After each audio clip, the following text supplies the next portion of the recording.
All right, let's get into New Hampshire. Predictor, come on, Professor. You have the runway. God knows you got it right last week. Yeah, I'm sticking with the hot hand. William Byron's on top. Then my guy Truex, Harvick, Blaney, all in the green, all in the dark green. And Oh, okay, but you got to tell me something. How the hell is Bell not? well, because we just don't focus on that track, and Bell is just really good at this track. So this is how good he is, Chop. Hold on, this is how good he is. Give us some Bell numbers. Okay, Bell has 8 starts across all 3 NASCAR series at New Hampshire. Only one finished worse than second. He's won all 3 of his Xfinity starts there. He's won in trucks there, finished second in trucks there, won this race last year. So why is he? This is a serious question. I'm not trying to be funny when I say this. Why is he 7th? What knob in the predictor moves him down so far? Well, he was 23rd at Atlanta. It's recent performance is why. His last top 5 was his win at Bristol Dirt. So I can't just pump him up to the top just because of the last race. Listen, I give you a hard time, but this is why people should tune in. I give you a hard time because everybody could pick Bell. Everybody could say that he's, has, this unbelievable track record. The books agree. He's the favorite. So, Professor, I know what your predictor says. Are you telling me you still have to have Bell on your ticket? Absolutely have to have him on your ticket for sure. Okay, there we go. That's fine, right? Okay. So there's your big group. There's your green group. We'll watch practice, but obviously, unless there's something crazy that happens in practice, I think you have to have him. And you got to put Truex on the ticket just because he loves Truex. It doesn't matter where we're going. Yeah, but he's been really good at New Hampshire. Last year dominated. Pit decision late. Hurt him. Yeah, you can't fault him. He's led more laps. He's 4th all-time in laps led at New Hampshire, but it's never won there. But Chevy is not great here. The only current Chevy, like the last time a current Chevy team won at New Hampshire was Hendrick in 2012. Wow. Yep. 11 years. Casey Kane. No kidding. Yeah. Harvick won there with Stuart The last Haas. Chevy to have won there was Kevin Harvick when Stuart Haas was Chevrolet. Oh. All right, so you like Bell the favorite, Truex. Let's talk odds, though. 5.5 is awful. 5.5 and 6.5 are the 2 favorites. And they're awful. And your predictor favorite at 12 to 1. That might be worth. Byron, I'm going to tell you, he's having a breakout year. He stinks there, though. Well, it's not that he stinks there. He just is not very good there. He's won there in trucks. He only has the hell on. What kind of bullshit did you just say right there? It's not that he stinks. He's just not good.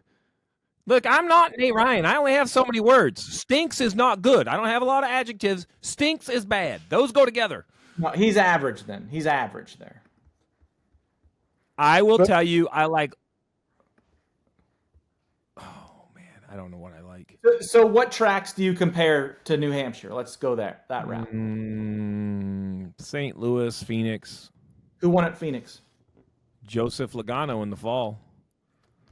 Byron won this year. Oh. I know. I was just using the stats I wanted to use. How was he before this year, though?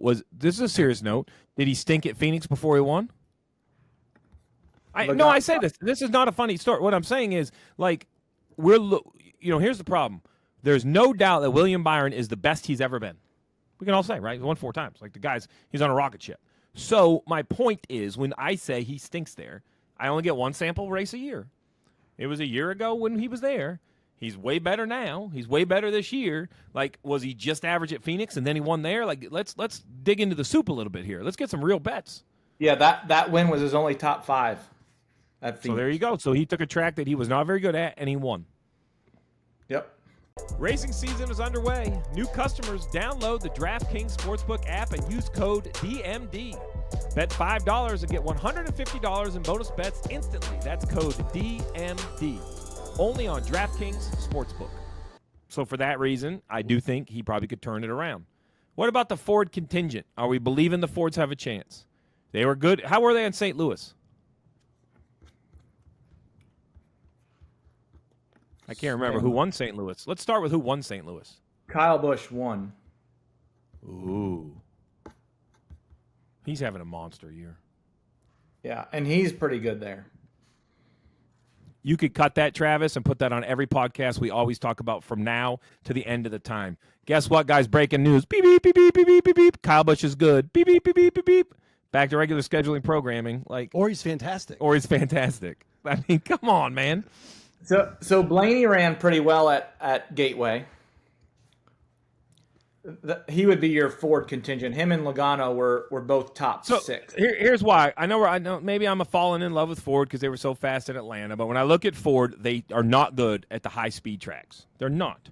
But they're decent. Obviously, speedway racing because we just left it at Atlanta. But they're better at Richmond than they are at the high speed tracks. They're better at Martinsville. They're way better at St. Louis. So this is kind of that braking style track where I think you can get some value on the Fords. I think that, in my mind, Toyota dominates here. Chevy has struggled. It wouldn't surprise me if a Kyle Busch or William Byron won. Chase Elliott, if he could win, it would shock me because I haven't seen winning speed out of that car.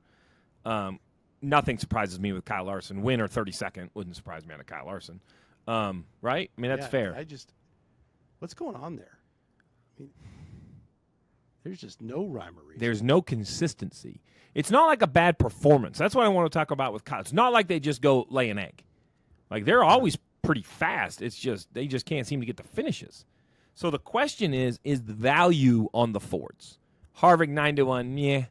But then Blaney at 15, Logano at 15, Keselowski at 22, Almirola at 22. We could keep scrolling down. There's some other Fords down in here. Where's the 17?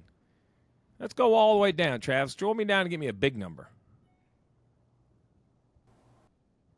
You have to scroll yourself.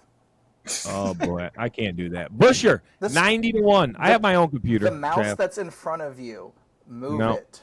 I'm done with you. Busher, 90-1.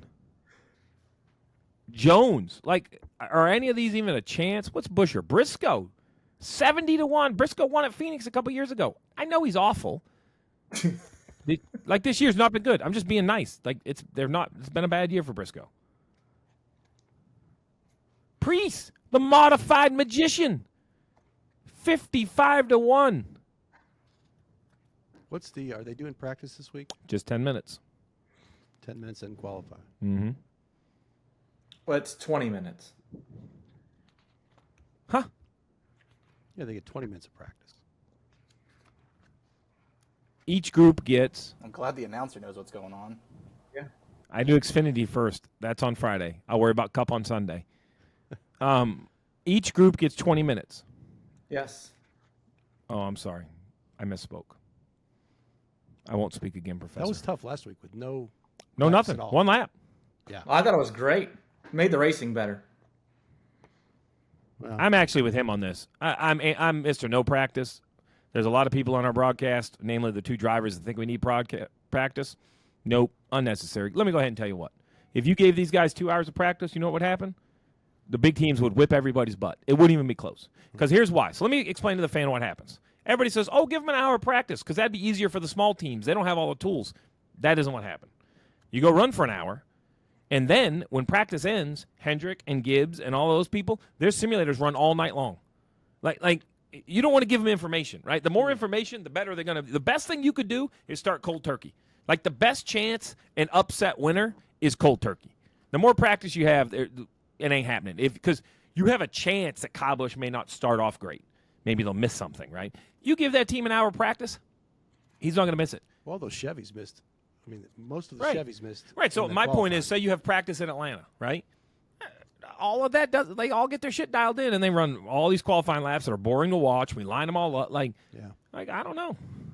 Hell, I don't have to make decisions. No practice. It's way better on TV. Less work for you. For sure. For sure. Now we'll get to the heart of it.